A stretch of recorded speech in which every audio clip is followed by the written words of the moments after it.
புதியதொரு நாள், புதியதொரு நேரம். இந்த நாள் ஆரோக்கியமான நாளாகவும் ஆனந்தமாக நாளாகவும் அமைத்து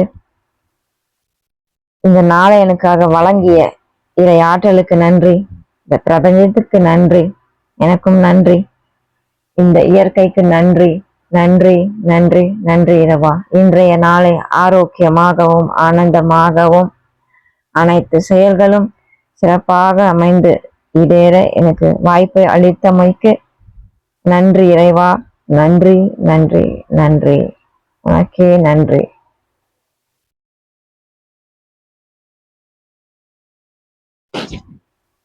இந்த பிரபஞ்சம் எனக்காக அளித்த இந்த நாளை நான் சிறப்பாக வாழ்வதற்கு ஒரு வாய்ப்பளித்த இந்த இலக்குக்கு நான் நன்றி சொல்லி இன்றைய நாளை நான் தொடங்குகிறேன். நீங்க எப்படி உங்க நாளை தொடங்குறீங்கன்னு காமெண்ட் பாக்ஸ்ல வந்து சொல்லுங்க. என்னுடைய நேரடி ஒளிபரப்புல இணைந்து நன்மை பெறுங்க. நன்றி, வணக்கம். நான் ஓஜஸ்டா.